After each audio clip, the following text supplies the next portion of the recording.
I'd like to tell you about the strangest secret in the world.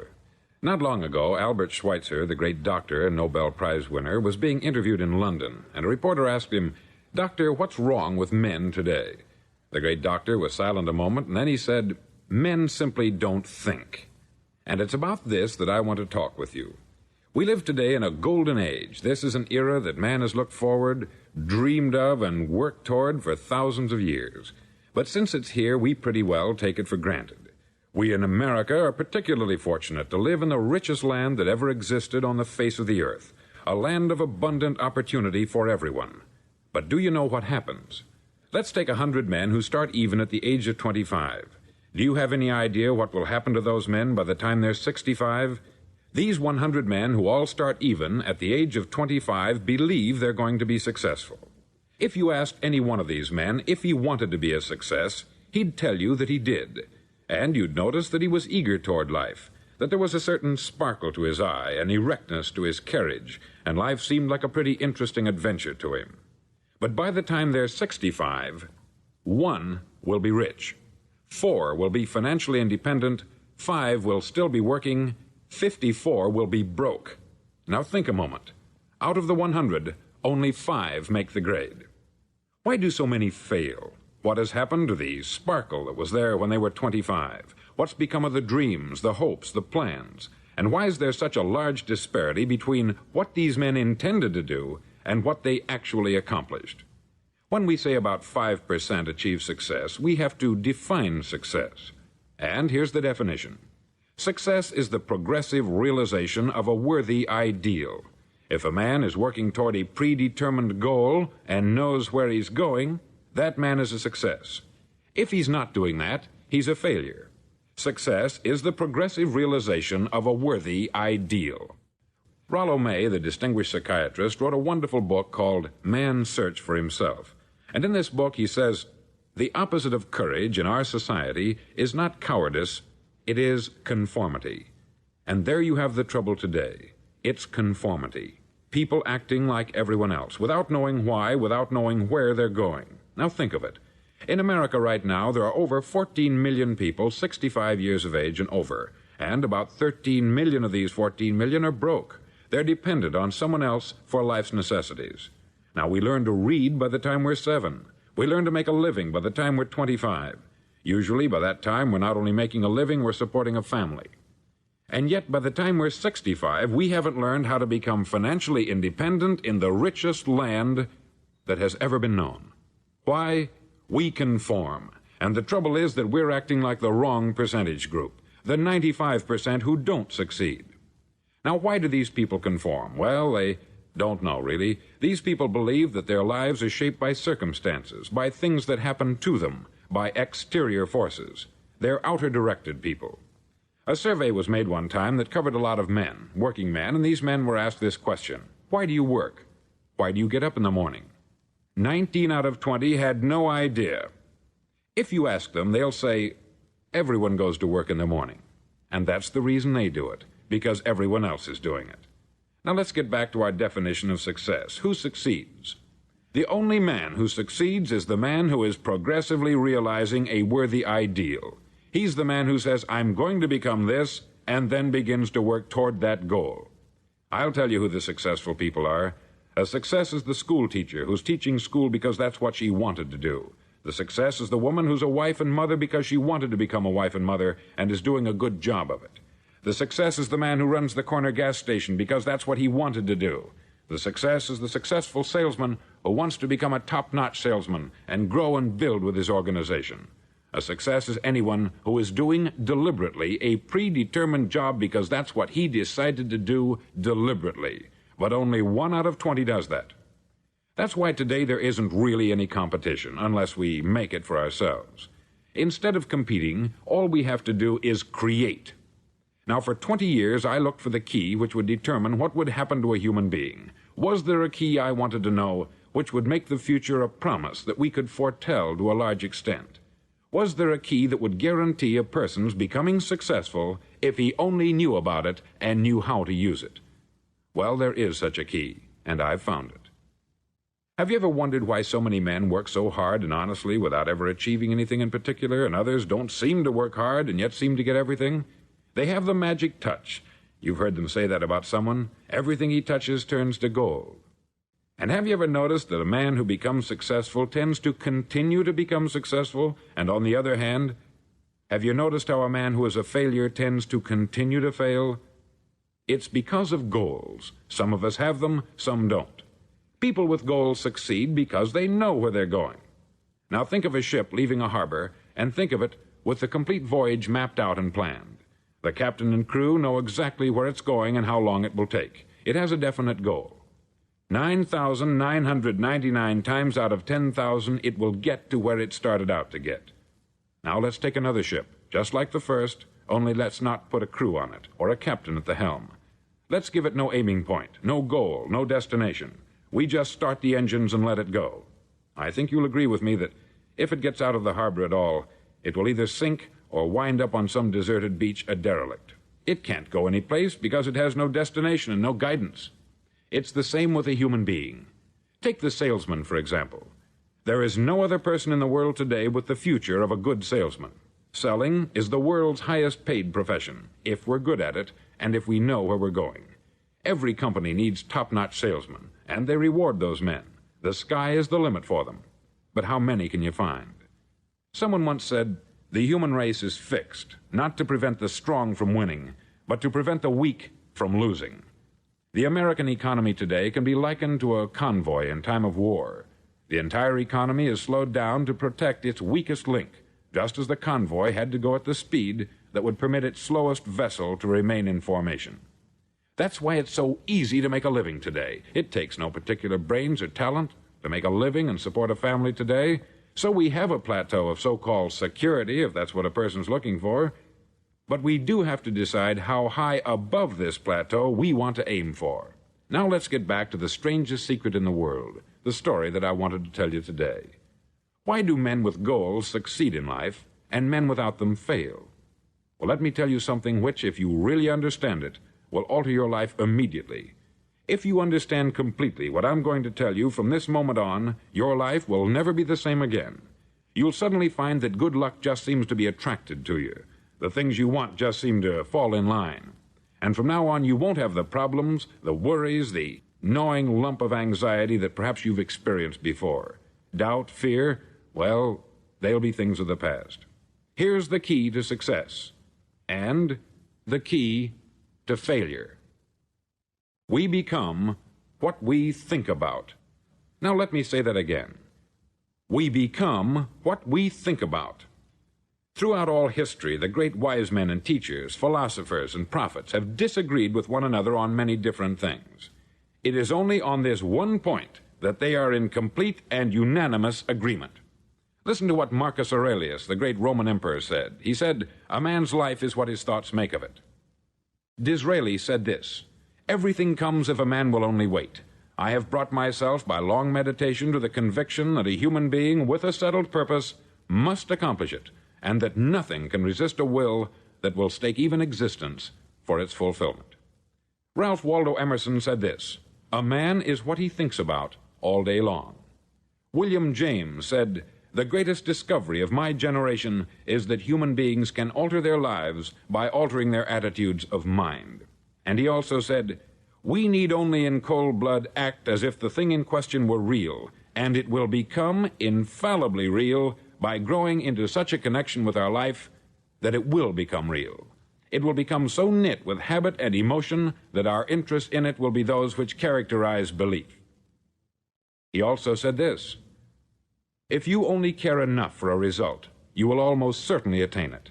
If you wish to be rich, you will be rich. If you wish to be learned, you will be learned. If you wish to be good, you will be good. Only you must then really wish these things, and wish them exclusively, and not wish at the same time 100 other incompatible things just as strongly."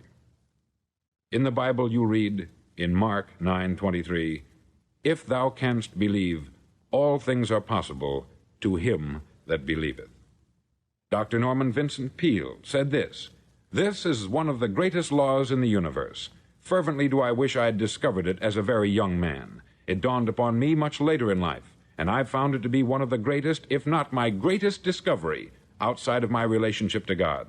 And the great law, briefly and simply stated, is that if you think in negative terms, you'll get negative results. If you think in positive terms, you will achieve positive results. That is the simple fact which is at the basis of an astonishing law of prosperity and success. In 3 words, believe and succeed. William Shakespeare put it this way: "Our doubts are traitors, and make us lose the good we oft might win by fearing to attempt." George Bernard Shaw said, "People are always blaming their circumstances for what they are. I don't believe in circumstances. The people who get on in this world are the people who get up and look for the circumstances they want, and if they can't find them, make them."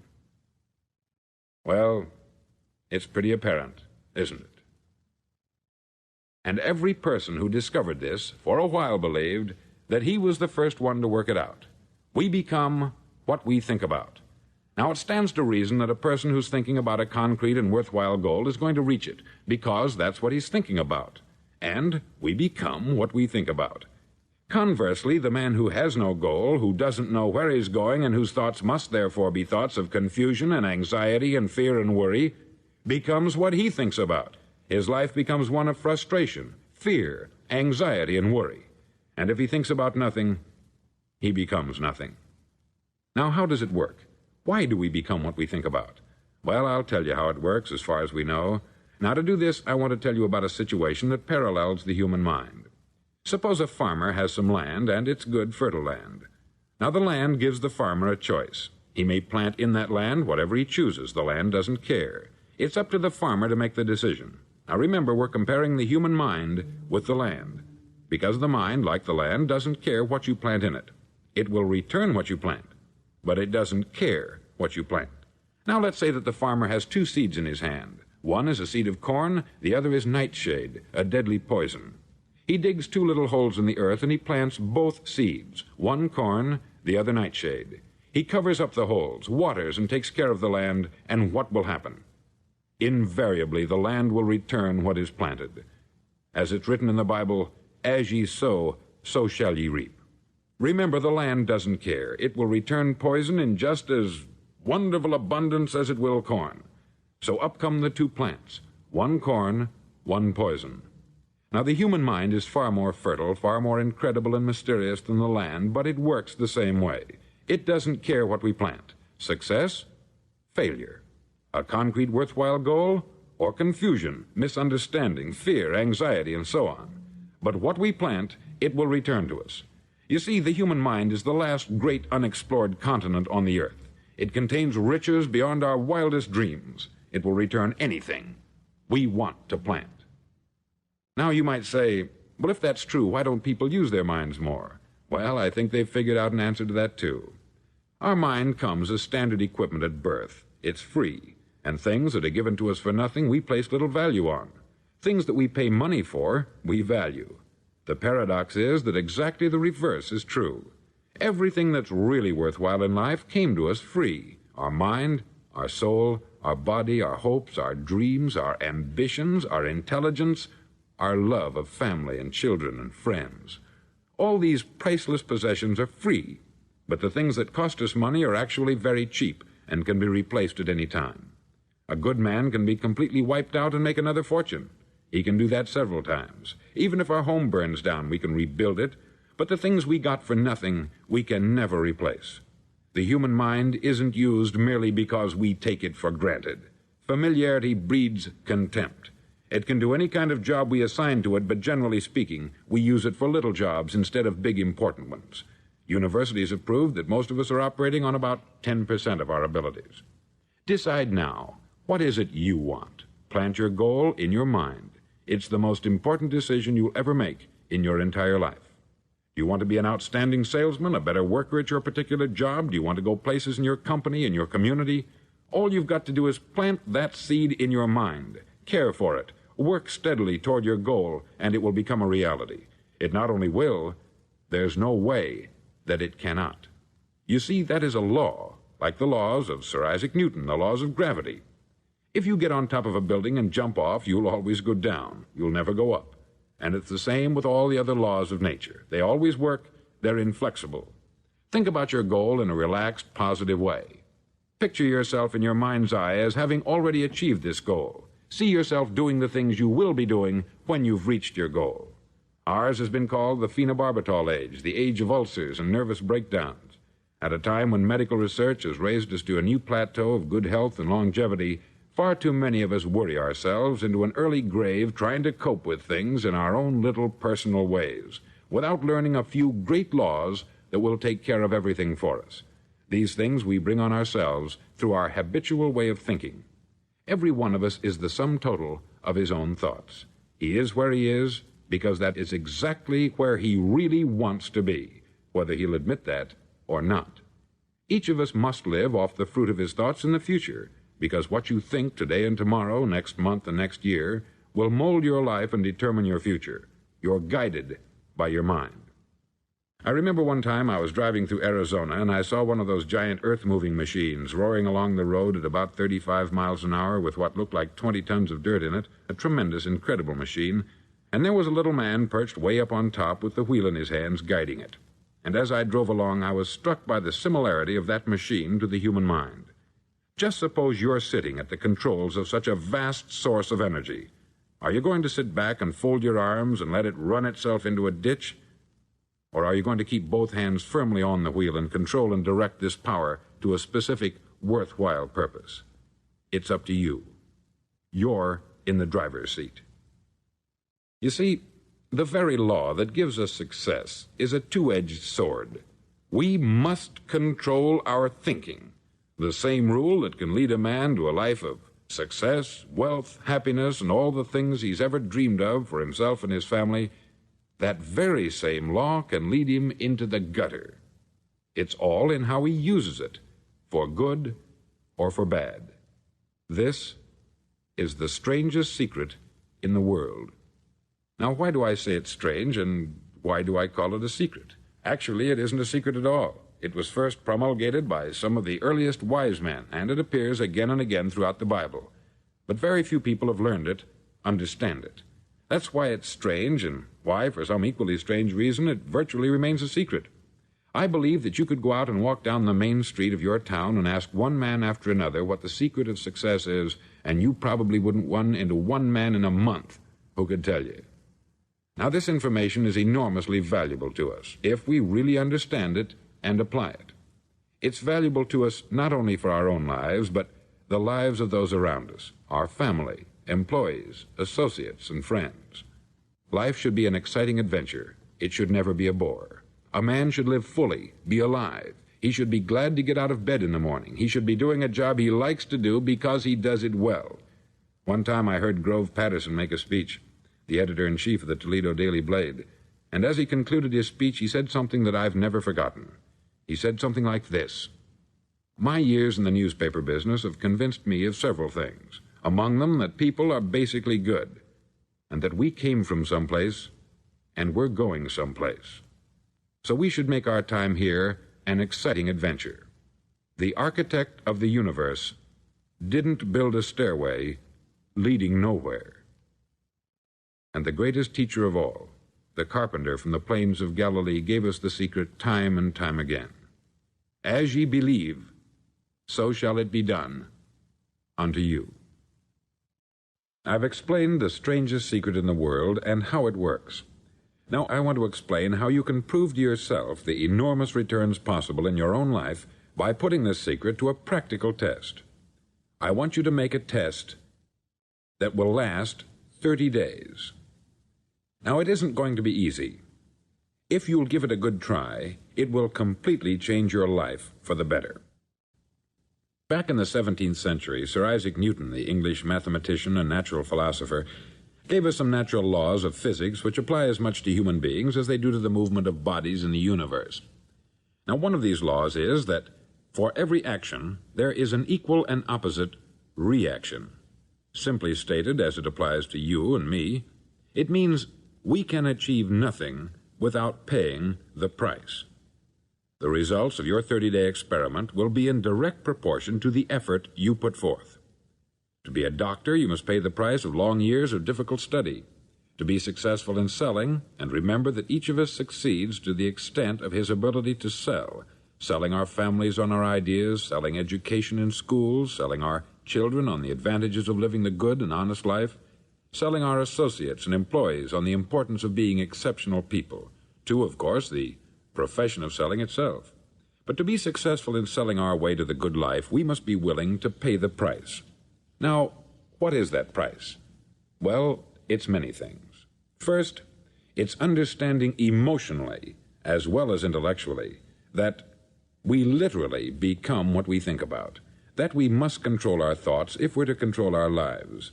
It's understanding fully that, as ye sow, so shall ye reap. Secondly, it's cutting away all the fetters from the mind and permitting it to soar as it was divinely designed to do. It's the realization that your limitations are self-imposed, and that the opportunities for you today are enormous beyond belief. It's rising above narrow-minded pettiness and prejudice.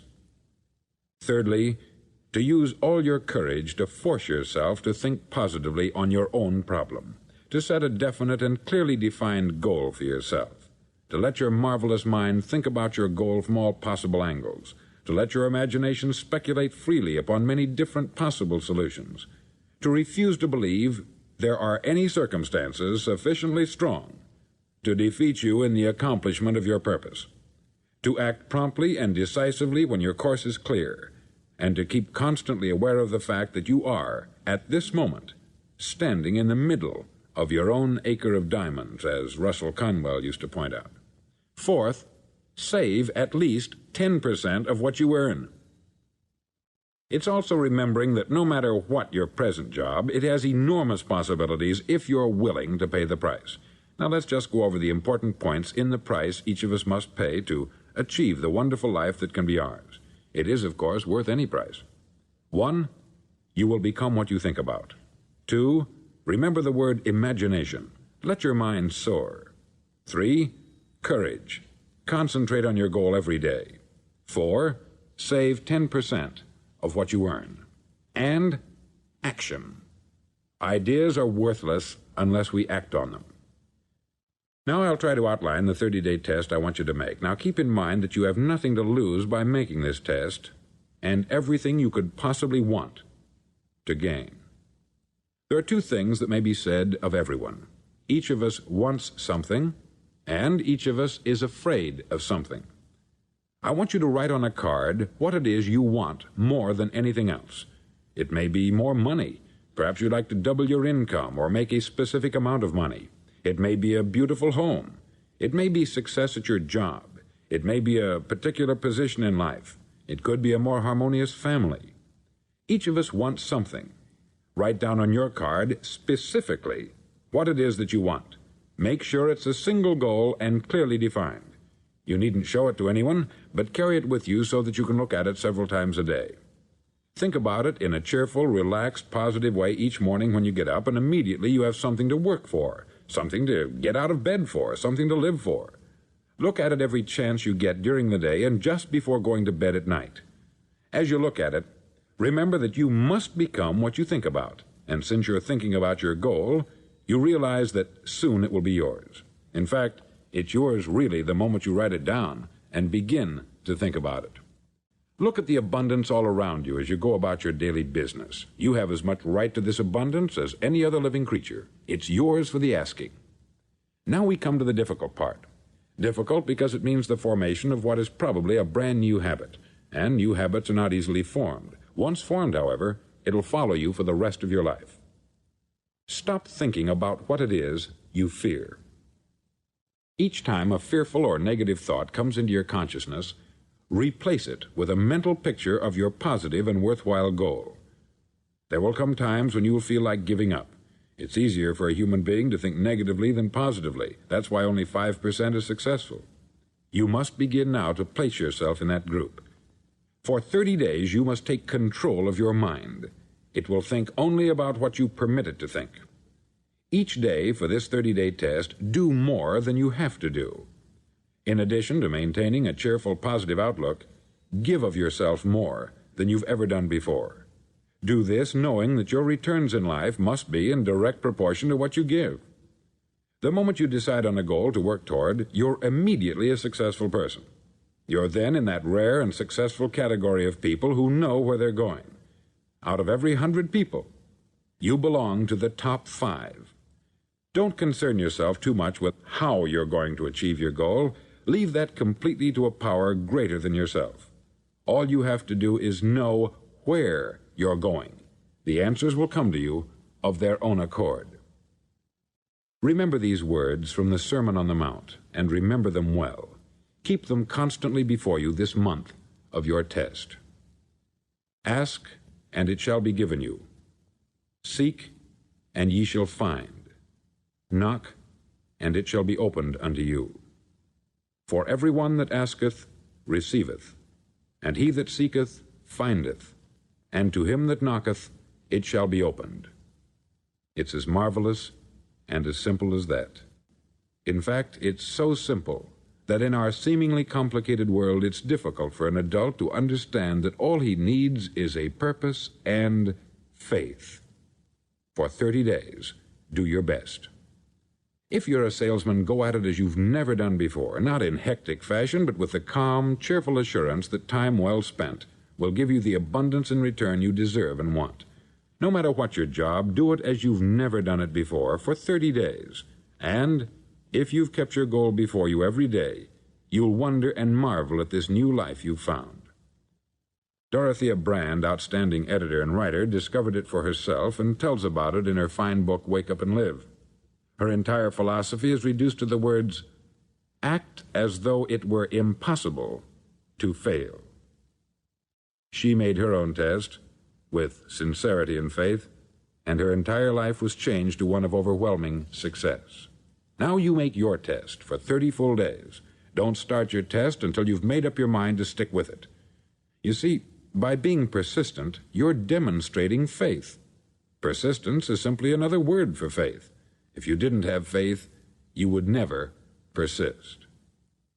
If you should fail during your first 30 days, by that I mean suddenly find yourself overwhelmed by negative thoughts, you've got to start over again from that point and go 30 more days. Gradually your new habit will form until you find yourself one of that wonderful minority to whom virtually nothing is impossible. Don't forget the card. It's vitally important as you begin this new way of living. On one side of the card, write your goal, whatever it may be. On the other side, write the words we've quoted from the Sermon on the Mount. Ask, and it shall be given you. Seek, and ye shall find. Knock, and it shall be opened unto you. Nothing great was ever accomplished without inspiration. See that during these crucial first 30 days, your own inspiration is kept at a peak.